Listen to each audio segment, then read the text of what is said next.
جس کی ECC سے منظوری لے لی گئی ہے، اگر اس کے تحت وفاق کے ملازم جو ہے یہاں پہ یہ کٹ لگے گا تو صوبوں کے ملازمین ذہنی طور کے اوپر تیار رہیں کہ آپ اس کٹ سے جو ہے ڈیفینیٹلی جو ہے اس سے ایفیکٹ ہوں گے۔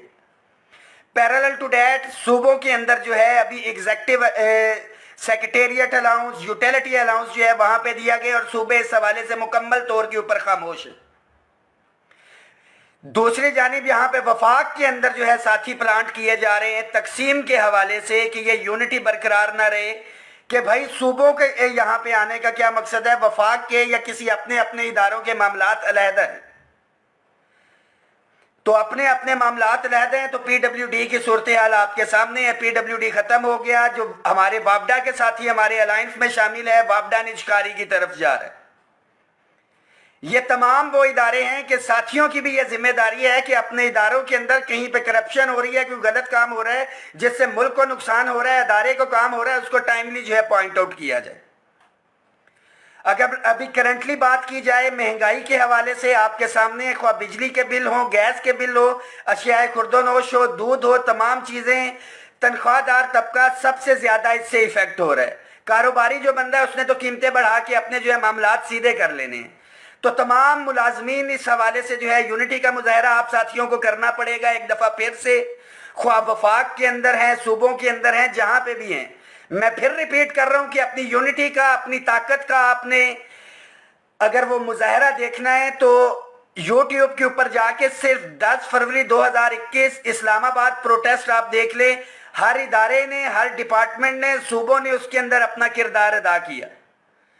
ہمیں ایک دفعہ پھر سے یونٹی کی ضرورت ہے، مگر افسوس در افسوس یہاں پہ پولیٹیکل آپ کو پتہ ہے ہم غیر سیاسی تھے، غیر سیاسی ہے، غیر سیاسی رہنے کی ہم نے بات کی ہوئی ہے۔ جماعت اسلامی کا دھرنا اس وقت بھی جاری ہے،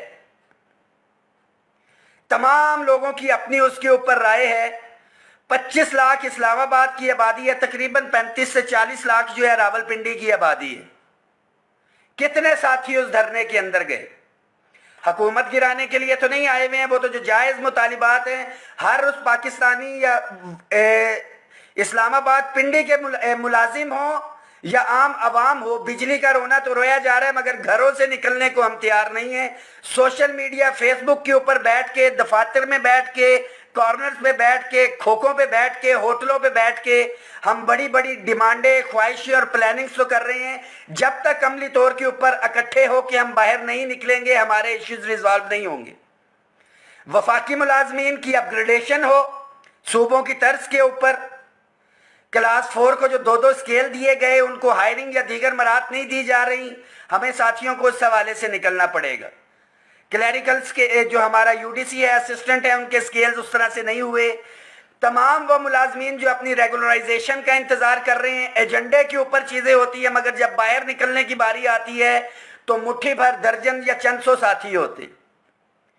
تو تمام صوبوں میں انڈیویجول ہمارے ایشوز اس طرح کے کریٹ کیے گئے ہیں کہ صوبوں کے اندر جو ہے سٹک ہونا پڑ رہا ہے۔ ڈیفینیٹلی وہ چیزیں تو ہے ہی ہیں، ہمیں اجتماعی طور پہ تنخواہوں کی تفریق کے حوالے سے باہر ایک دفعہ پھر سے نکلنا پڑے گا۔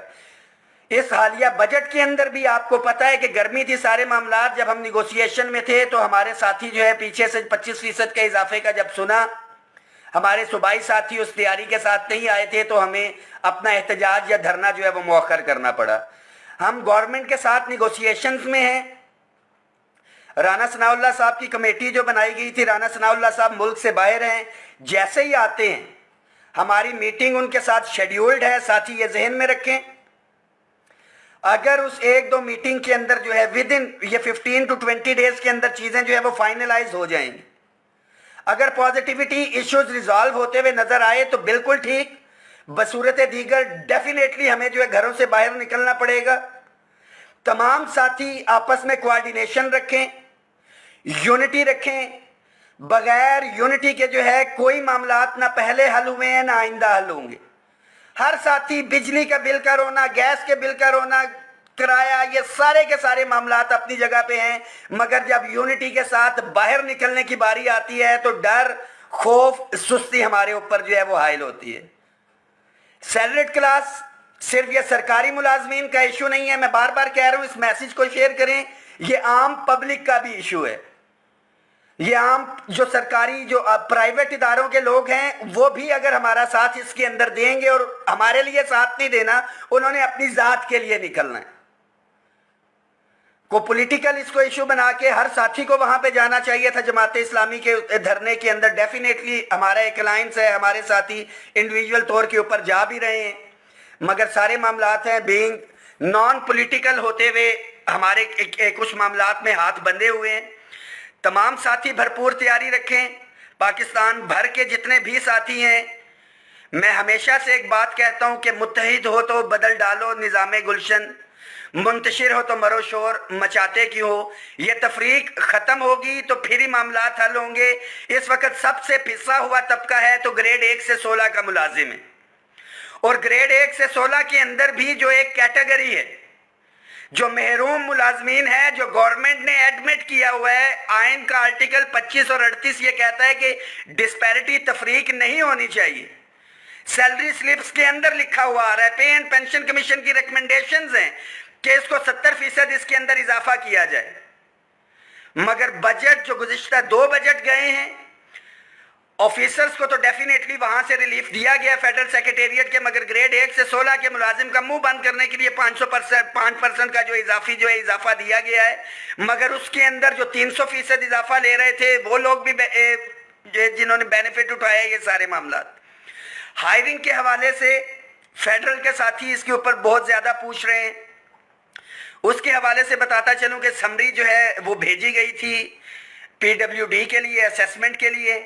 پی ڈبلیو ڈی بند ہو چکا ہے تو وہ دوبارہ سے سمری آئی ہے. اب اسٹیٹ آفس، ہاؤسنگ اتھارٹی اور ہاؤسنگ فاؤنڈیشن کی جو ہے ذمہ داری لگائی گئی ہے اس رینٹ اسیسمنٹ کے حوالے سے.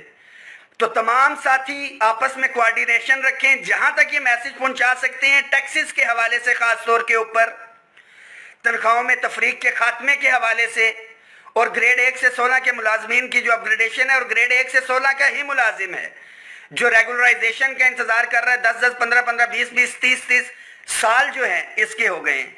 بجلی کا بل جو ہے بھرنا انتہائی مشکل ہو چکا ہے. سرکاری ملازم، عام ملازم تو ہے ہی ہے، سرکاری ملازم جو ہے اس کا جینا محال ہے. اور یہ ایک ہی صورت کے اندر ہو سکے گا کہ جب اتفاق اتحاد کے ساتھ آپ نکلیں گے. بصورت دیگر انڈیویجول ایشوز کے اوپر جدھر جدھر ساتھی نکل رہے ہیں ان کے خلاف قانونی کارروائیاں بھی ہو رہی ہیں، سارے معاملات ہو رہے ہیں. تو اکٹھے ہو کے جب ہم نکلیں گے تو نہ کوئی قانونی کارروائی ہے نہ کچھ ہے. ایک دفعہ پھر سے متحد ہو تو بدل ڈالو نظام گلشن، منتشر ہو تو مرو شور مچاتے کیوں. اس میسج کو تمام ساتھی شیئر کریں. ٹیکسز، تنخواہوں میں تفریق کا جو ایشو ہے، پینشن ریفارمز، یہ ہمارے کولیکٹیو ایشوز ہیں. ہمیں انڈیویجول ایشوز کے اندر تو الجھایا جا رہا ہے. کبھی اسکولوں کی نجکاری کی طرف لے جاتے ہیں، پرائیویٹائزیشن کی طرف اداروں کے لے جاتے ہیں، ان کو انگیج کر رہے ہیں. لیو انکیشمنٹ کا ایشو جو ہے محترمہ مریم نواز شریف صاحبہ نے ہم سے ایک کمٹمنٹ کی ہوئی تھی، ابھی تک اس کو پورا نہیں کیا. ہمارا مطالبہ ہے، لاسٹ ہمارا پروٹیسٹ بھی ہوا ہے 25 جولائی کو. ساتھیوں کے لیے صرف ایک میسیج ہے کہ گھروں میں بیٹھ کے، سوشل میڈیا کے اوپر بیٹھ کے اگر آپ کہیں گے کہ آپ کے مسائل حل ہو جائیں گے تو وہ قطعاً نہیں ہوں گے. مسائل حل کہاں پہ ہوں گے؟ 10 فروری 2021 اسلام آباد پروٹیسٹ. آپ جو ہے یوٹیوب کے اوپر سرچ کر لیں، آپ کو آپ کی طاقت کا اندازہ ہو جائے گا. وہ طاقت کا مظاہرہ ہمیں پرامن رہتے ہوئے دوبارہ سے کرنا ہے تو ہمارے ایشوز جو ہے ریزالو ہوں گے، اور فیصلہ کن دھرنے کی طرف ہمیں ملازمین کو جانا پڑے گا. گھروں میں ذلیل ہونے کی بجائے، خاندانوں میں ذلیل ہونے کی بجائے، جن دکانوں پہ ادھار چل رہے ہیں وہاں پہ ذلیل ہونے کی بجائے عملی طور کے اوپر ہمیں یونٹی، اتفاق، اتحاد کے ساتھ باہر آنا ہوگا. اور جو لوگ تقسیم کی بات کر رہے ہیں ان کو جو ہے ڈسکریج کرنا ہوگا. بہت شکریہ.